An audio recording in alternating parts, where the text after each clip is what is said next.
지난 1편에서는 쇼츠에서 화제가 된 송영길 의원의 현재 언행들이 민주 지지층의 분노를 일으킨 이유를 살펴보았습니다. 그러면 송영길은 어떻게 이런 언행들을 아무런 눈치도 없는 듯 해왔던 것일까요?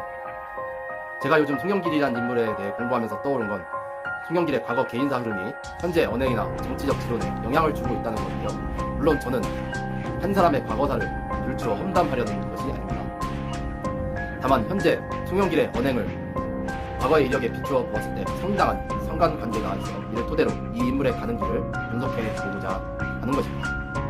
오늘 2부에서는 구글 AI도 정확히 찾아낸 송영길의 과거 배신의 역사와 앞으로 그가 갈 길을 분석해 보겠습니다. 영상 시청에 앞서 구독과 좋아요는 채널 운영에 큰 힘이 됩니다.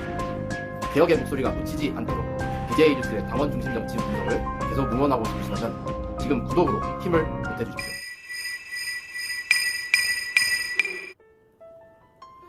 본격적인 분석에 앞서 우리는 인간 송영길이 어떤 궤적을 그리며 성장하고 정치권에 발을 들였는지 그 이력과 과거사를 객관적으로 짚어볼 필요가 있습니다. 그가 걸어온 길을 알아야 왜 그가 오늘날 민주 지지층에게 그토록 큰 실망과 분노를 안기는 선택을 반복하게 되었는지 그 심리적 뼈대를 이해할 수 있기 때문입니다. 송영길이라는 인물의 정체성을 형성한 가장 큰 뿌리는 역시 80년대 학생운동과 노동운동입니다. 1981년 연세대학교 경영학과에 입학한 그는 1984년 연세대 초대 직선 총학생회장에 당선되며 이른바 86 운동권 세력의 대표적인 주자로 떠오릅니다. 이 과정에서 투옥과 제적을 겪기도 했죠. 이후 그는 말로만 노동을 외치는 것이 아니라 실제 현장으로 들어가겠다며 인천 부평의 대우자동차 건설 현장 등에서 노동자로 첫 월급을 받으며 치열하게 노동운동에 추진합니다. 택시 노동조합 운동 등을 이끌며 현장에서 뼈가 굵은 진짜 현장파 운동권이었던 셈입니다. 학생운동권 최고 지도자, 인천지역 현장 노동운동가, 그리고 인권 변호사까지 이보다 더 화려하고 정통성 있는 엘리트 민주화 포스는 없었을 것입니다. 이 찬란한 이력을 눈여겨본 고 김대중 전 대통령은 1996년 젊은 피 수혈이라는 명분으로 그를 제도권 정치로 정식 초빙합니다. DJ의 선택을 받은 송영길은 인천 계양구에서 내리 3선 국회의원을 지내고 나아가 인천광역시장이라는 광역단체장 행정 경험까지 쌓으며 거물급 정치인으로 체급을 키워나갑니다. 5선 국회의원에 민주당 당대표까지 지냈으니 그야말로 민주당 주류 86세대의 상징적인 인물이라 해도 과언이 아닙니다. 여기까지만 보면 참으로 우직하고 훌륭한 길을 걸어온 것 같습니다. 하지만 바로 이 대목에서 우리는 날카로운 질문을 던져야 합니다. 치열했던 학생운동과 노동운동 시절 그가 몸으로 체득한 것은 대의를 위한 헌신이었을까요? 아니면 격변하는 정세 속에서 철저하게 생존하는 기회주의적 본능이었을까요? 화려한 변호사 타이틀과 DJ의 젊은 피라는 권력의 단맛을 보면서 그의 마음속에는 어떤 정치적 지론이 짝트고 있었을까요? 과거 노동운동을 하며 철저히 현실의 이익과 세력 싸움에 민감했던 그의 개인사적 흐름은 현실 정치에 들어온 이후 결정적인 순간마다 정의와 지조가 아닌 철저한 권력 줄서기와 계산기 두드리기로 나타나기 시작합니다. 그 서막을 열어젖힌 첫 번째 거대한 뒤통수 잔혹사. 그가 왜 자신을 키워준 민주당의 뿌리이자 정통성인 노무현 전 대통령의 등 뒤에 칼을 꽂았는지 2부에서 그 추악한 배신의 역사를 팩트로 하나씩 발라보겠습니다. 앞에서 보셨듯 화려한 운동권 엘리트 코스를 밟은 송영길의 기회주의적 본능이 처음으로 폭발한 사건, 그것이 바로 노무현 전 대통령 배반 잔혹사입니다. 정치인 송영길을 중앙 무대의 거물로 키워준 결정적인 발판은 다름 아닌 노무현 대통령과 열린 우리당이었습니다. 하지만 권력의 단맛을 본 송영길은 노무현 정권 임기 말 지지율이 떨어지고 이른바 노무현 고립작전이 시작되자 가장 먼저 반면을 바꾸기 시작합니다. 그 정점이 바로 2007년 한미 FTA 체결 국면과 대선 정국이었습니다. 당내에서 노무현 대통령의 정책과 리더십을 엄호하기는커녕 차기 권력 지형에서 살아남기 위해 친노 프레임을 지우는 데 앞장섰습니다. 심지어 노 전 대통령이 퇴임 후 봉하마을로 내려가 모진 정치적 탄압을 받을 때도 송영길은 철저하게 거리를 두며 본인의 정치적 지분 챙기기에만 급급했습니다. 필요할 때는 노무현의 후계자를 자처하다가 바람이 불자 가장 먼저 등 뒤에 칼을 꽂는 기회주의적 뒤통수의 첫 서막이었습니다. 인간의 본성은 변하지 않는다고 했던가요? 송영길의 두 번째 뒤통수는 촛불혁명으로 세워진 문재인 정부를 향했습니다. 2021년 당대표 완장을 찾자마자 송영길이 보인 행보는 경악 그 자체였습니다. 임기 말 문재인 대통령의 지지율이 견고했음에도 불구하고 정권의 아킬레스건이었던 부동산 정책을 뒤흔들며 정부를 향해 무능과 위선이라는 야당식 프레임을 씌웠습니다. 사실상 내부에서 레임덕의 강화세를 당긴 것입니다. 더 충격적인 것은 관훈클럽 토론회 등에서 터져나온 백개문 발언 파문이었습니다. 문재인 대통령을 지키겠다는 순수한 친문 강성 지지층을 향해 백개문들이 이재명을 배제하려고 난리를 친다며 지지자들을 대놓고 비하하고 갈라쳤습니다. 겉으로는 당의 단합을 말했지만 속내는 뻔했습니다.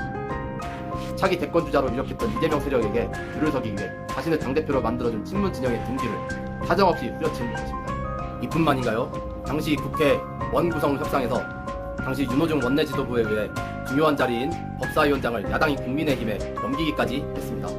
그 결과는 어땠습니까? 본인이 당대표로서 대선을 지휘해놓고 정권을 빼앗기자 은근슬쩍 윤석열 정권 출범은 문재인 정부 탓이라며 유체이탈 합법으로 책임을 전가했습니다. 그리고 본인의 사법 리스크가 터지자 민주당을 탈당하고 옥중에서 기업도 소나무당이라는 기괴한 간판을 울리게 됩니다. 여기서 우리는 송영길 정치 인생의 가장 추악하고 기괴한 막장 드라마를 목격하게 됩니다. 바로 소나무당 시절의 극우 야합입니다. 평생을 민주당의 호남적통, 운동권의 중심이라 자처하며 개혁을 외치던 인물이 오직 본인의 정치적 생존과 사법 리스크 방탄을 위해 손을 잡은 이들이 누구입니까? 강성 보수 성향의 최대직 전 의협회장, 그리고 친박 탄핵 유효를 주도했던 현희재 같은 극우 인사들이었습니다. 이념도 지조도 가치도 다 버린 이 맹목적인 잡탕 야합을 보며 진짜 보수 진영의 정유라조차 우리 엄마 빼고 다 나온다며 대놓고 비웃음과 조롱을 퍼부었습니다. 진보 지지층에게는 배신감을, 보수 진영에게는 비웃음을 사며 낙동강 오리알 신세가 된 춘극이었죠. 그런데 여러분, 이 기괴한 소나무당의 잡탕 야합이 단순히 과거의 해프닝으로 보이십니까? 아닙니다. 이 추악한 생존 방식은 지금의 유이재명 체제가 보여주는 기회주의적 야합과 소름 돋도록 닮아 있습니다. 송영길이 당시 변희재 최대직과 손을 잡으며 내걸었던 유일한 명분이 무엇이었습니까? 바로 윤석열 정권을 퇴진시키기 위해 좌우를 가리지 않고 연대해야 한다는 궤변이었습니다. 오직 반윤이라는 자극적인 간판 하나만 걸어놓으면 그 뒤에서 어떤 추악한 야합을 하든 민주당 지지자들이 눈을 감아줄 것이라 착각한 것입니다. 이 비열한 셈법은 현재 민주당 내부를 장악한 유이재명 세력의 행태와 그대로 오버랩됩니다. 오직 이재명 대통령의 사법 리스크를 방탄하고 당권을 독식하기 위해서라면 과거의 이념이나 정통성은 아무 상관없다는 듯 행동하는 지금의 주류 세력들, 그들이 보여주는 이기적인 기회주의가 과거 송영길이 옥중에서 극우 인사들의 손을 덜썩 잡았던 그 얄팍한 생존 게임의 복사판인 것입니다. 결국 송영길이 보여준 소나무당의 극우 야합은 개인화 가치 따위에는 안중에도 없고 오직 권력과 생존만을 위해 미치는 유이재명식 기회주의 정치의 예고편이었습니다. 민주지지층이 진정으로 분노하는 이유가 바로 여기에 있습니다. 한때 당의 어른이었던 자가 본인의 복순줄을 부지하기 위해 민주당의 정체성을 시궁창에 쳐박으며 지금의 타락한 야합 정치의 길을 앞장서서 닦아 주었기 때문입니다. 송영길의 의리가 있대. 의리 개뿔. 민주당 선거판 개판 친 게 누군데. 그 웬만한 사람, 알만한 사람들은 다 알아요. 제가 왜 이렇게 비판하는 줄 아세요? 좀 찌그러져 있으라는 거예요. 사고 치고 나가갖고 무죄 받았으면 들어왔으면 조용히 지내라는 거예요. 조용히 지내갖고 정치적 행보를 하든가 하지, 무슨 독립운동해갖고 나라 구해갖고 다시 돌아온 것도 아니고 오자마자 민주당 기강을 잡겠다, 국회로 돌아가겠다. 뭔 짓거리입니까? 안 그래요? 뭔데 민주당이 기강을 잡고 국회로 돌아가겠고, 송영길의 왜 본인의 거취를 본인이 정해요? 민주당 당대표 없어요? 공관이 없어요? 지금 송영길이 갈 데가 있나요? 지금 대구시장 나가면 딱 좋겠네. 왜 지는 대구시장 도전도 못하면서 김부겸을 욕합니까? 저는 이런 송영길 인정할 수가 없어요. 결국 송영길이 걸어온 길은 대의를 위한 정론이 아니었습니다. 노무현을 배반하고 문재인을 등졌으며 마지막엔 극우 세력과 야합하더니 이제는 유이재명 체제의 하수인으로 연명하려는 철저한 권력 지향적 파멸사일 뿐입니다. 지지자들을 장기말처럼 버린 자의 말로가 얼마나 기괴해질 수 있는지 송영길은 온몸으로 증명하고 있습니다. 그리고 여기에서 뭔가 이상한 느낌 안 드시나요? 정치인 송영길이 걸어온 길을 보십시오. 힘이 있을 때는 단물을 빨아먹고 정권에 힘이 빠지면 가장 먼저 등 뒤에 칼을 꽂아왔습니다. 노무현을 그렇게 해버렸고 문재인을 그렇게 배반했습니다. 그렇다면 묻겠습니다. 이런 뼈아픈 전력이 있는 송영길이 만약 이재명 대통령과 정권의 힘이 빠질 우려되는 이재명을 배반하지 않을 수 있겠습니까? 아닙니다.